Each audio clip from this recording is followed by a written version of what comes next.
Ich würde gerne vorstellen, Prinz zu Leiningen, mein Kollege in der Geschäftsführung. Guten Tag, Herr Neigenfeld. Herzlich willkommen bei der Herpa. Vielen Dank. Hier wollte ich schon immer mal reinschauen. Prinz von Leiningen, Sie verfolgen die Herpa ja schon seit Kindesbeinen an. Ist das denn was ganz Besonderes für Sie, hier Geschäftsführer zu werden? Es ist eine große Herausforderung und eine große Ehre, dass man so ein Vertrauen genießt, so ein traditionsbewusstes Unternehmen weiterzuführen. Und mit tatkräftiger Unterstützung von Herrn Winkler, dann Herrn Kraus, der die Produktion macht, und Herr Kur, der die Vertrieb und Marketing leitet, habe ich einen guten Einstieg und jeden Rat und Tat steht hier beiseite. Haben Sie denn schon ein Lieblingsmodell von Herpa? Ich habe mich schon umgeschaut, immer viele Produkte schon in der Hand gehabt. Und eigentlich so das Highlight, was ich jetzt gesehen habe, ist es noch, was aber noch unter Verschlusssache ist. Da kann ich nichts rauslocken. Nee, leider nicht. Außer, dass eine Überraschung drin ist. Aber da muss man noch bis Weihnachten warten. Und Herr Neigenfink, haben Sie sich so vorgestellt, mein Büro? Ja, im Großen und Ganzen. Was ich natürlich erwartet hätte, dass Sie viel mehr Modelle von Herpa um Ihren Schreibtisch rum haben. Ich sehe da einen lilanen Porsche. Ist das Ihr Lieblingsmodell? Nicht unbedingt. In jedes Fahrzeug, was da steht, hat irgendwo so eine kleine Vorgeschichte. Ich stelle die Modelle nicht her, dann müsste ich ja Tausende hier haben. Jedes Modell verbindet irgendein Problem oder eine Lösung, die dazu geführt hat, dieses Modell zu erzeugen, zu machen, zu bauen. Und wie ist die Geschichte zu dem Porsche? Zum Porsche ist es so, wir hatten einen Auftrag von Porsche, eine Gesamtserie in Maßstab 1:43 zu bauen. Das waren 14 Einzelmodelle, unterschiedliche Modelle, angefangen mit dem Carrera bis zum Turbo S. Und da haben wir gesagt, naja, wir könnten doch auch 1:87 diese Serie bauen und haben angefangen mit Carrera und Carrera 4 und so weiter. Und keiner hat an diesen Turbo gedacht. Wobei eigentlich Turbo ist die Referenz. Ja, ja, und dann haben wir eigentlich in Nacht- und Nebelaktion dieses Fahrzeug umgesetzt. Und ja, das hat mir sehr gut gefallen, deshalb steht es einfach mal da. Aber ich hätte ja noch einen Schmankerl für Sie. Aha. Und zwar, Sie sind jetzt heute in meinem Büro. Ich könnte Ihnen das Büro des Firmengründers mal zeigen. Gibt es das noch? Das gibt es noch und das gibt es im Originalzustand. Das will ich unbedingt sehen. Ja, Herr Neigenfink, das ist das Büro. Hier hat praktisch alles angefangen von Herpa, ja? Hier hat alles angefangen von Herpa, ist richtig. Alle wichtigen Entscheidungen sind hier getroffen worden in der Anfangszeit. Die Weichenstellung 64, 65, ja, die wurden da getroffen. Und ja, Ende der 70er Jahre ging man dann über eben zu den Miniaturmodellen. 78 waren die ersten Autos, die wir gebaut haben. Und so ging dann die Entwicklung weiter, so wie man heute Herpa kennt. Ja, ich sehe gerade, hier ist eine Vitrine mit lauter alten Sachen. Ja, das Genau. sind die Anfänge von Herpa. Wobei das damals nicht Herpa war, sondern es hieß Riva Plastik. Diarämchen. Genau, das war die Anfangszeit. Diarahmen Aha. hatten wir gebaut, dann gab es Dia-Magazine. Das war so Mitte der 60er Jahre, 65, 66.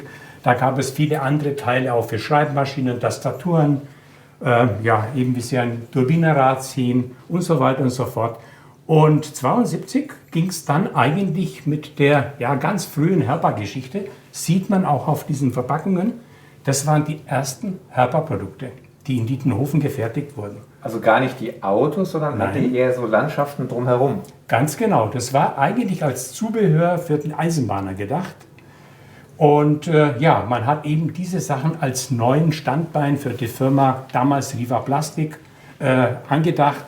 Man wollte die Palette verbreitern, erweitern und hat damit begonnen. Und wann ist die Idee entstanden, Autos herzustellen? Autos kamen viel später dazu. Die ersten Fahrzeuge 1978. Zur Spielwarenmesse Nürnberg wurden die ersten 6 PKWs vorgestellt.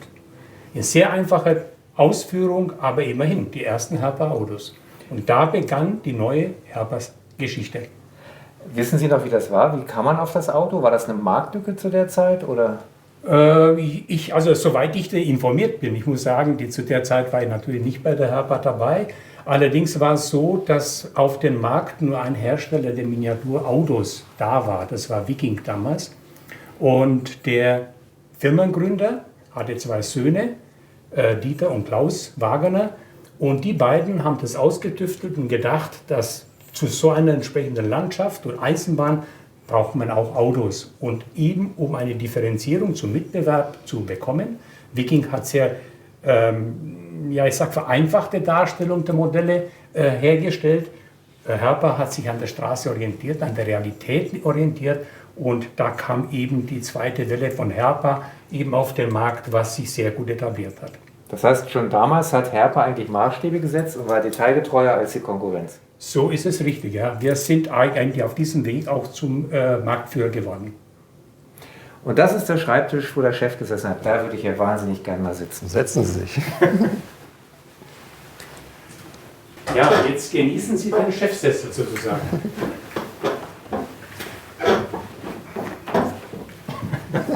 Das ist noch alles original hier. Karte von Fritz Wagener. Die Stempel. Firmenstempel, Planungstafel, das war damals eine Planungstafel. Handgeschrieben noch alles, Handgeschrieben, natürlich noch keine absolut, Computer. ja. Bei so viel Geschichte, die wir hier haben, Prinz zu Leiningen, Sie sind zuständig jetzt für die Zukunft. Wo wird denn die Herpa hingehen? Wir sind ein emotionales Produkt, so ein Modellauto. Es verbindet alle Altersgruppen. Und eigentlich ist so das Ziel, dass man wieder ein Hobby für die Familie findet, wo Jung und Alt zusammenkommen. Und das müssen wir halt mit innovativen Produkten hinkriegen. Dafür haben wir eine gute Vertriebs- und Produktentwicklungsabteilung und eine gute Produktion. Und da muss die Reise hingehen, dass man wieder die Emotionen weckt bei den Kunden und Kindern und Erwachsenen und Großeltern, dass alle zusammen was machen können. Ja, Herr Neigenfinger, es tut mir leid, dass ich Sie jetzt einfach von diesem Chefsessel wieder mitnehmen muss. Aber unsere Zeit ist sehr knapp und daher würde ich Sie bitten, mir zu folgen. Dann vielen Dank, dass ich überhaupt hier reingucken durfte, in diesen geschichtsträchtigen Raum. Sehr gerne. Ja, dann würden wir uns verabschieden. Wünschen Ihnen noch weiterhin viel Spaß. Schauen Sie sich ein bisschen um. Darf ich noch ein bisschen? Ich würde mir das gerne noch mal ein bisschen genauer angucken. Ja, schauen Sie sich gerne um, aber bitte machen Sie keine Fotos. Es sind ein paar Sachen unter Verschluss und haben Sie noch viel Spaß. Vielen Dank. Vielen Dank. Viel Erfolg mit Ihrem Termin. Dankeschön. Wiedersehen. Bevor ich jetzt mit meinem Rundgang beginne, hier in der Konstruktion, noch der kleine Hinweis auf unser Gewinnspiel.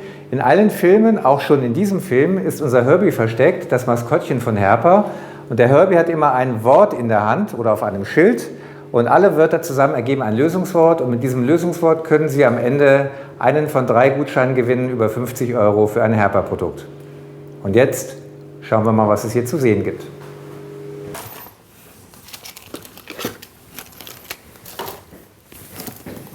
Entschuldigung, ich suche den Weg in die Konstruktion. Hallo Matthias, da bist du bei mir falsch, aber ich zeig dir den Weg. Sag mal, dich kenne ich doch auch irgendwoher. Was machst du eigentlich genau? Ich bin bei Herpa verantwortlich für den gesamten Produktionsbereich. Das heißt, du bist verantwortlich dafür, dass am Ende wirklich die Modelle rauskommen, die rauskommen sollen. Richtig, genau. Und auch zu dem Termin. Also sämtliche Neuheiten, Industriemodelle, die hier am Standort gefertigt werden, werden von uns hier koordiniert. Das heißt, du kennst alle Abteilungen im Haus. Richtig. Was ist denn das Schwierigste, um so ein Modell umzusetzen? Es lässt sich eigentlich nicht runterbrechen. Jede Abteilung hat eigentlich so ihre eigene Komplexität, sei es angefangen beim Spritzguss oder bei der Lackiererei, beim Prägen, Tambondruck sowieso und auch die Konstruktion oder der Formenbau haben ihre Reize und Schwierigkeiten. Wie viele Leute arbeiten hier insgesamt? Insgesamt bei Herpa sind wir 160 und im Produktionsbereich, so, je nachdem wie man rechnet, so um die 100. Und genau, und dann würde ich mir jetzt eigentlich gerne mal angucken, wie so ein Modell entsteht. Das heißt, die Konstruktion wäre schon meine erste Station. Genau, starten müssten wir genau am anderen Ende der Firma bei der Konstruktion. Wie komme ich da hin? Ich zeige dir den Weg.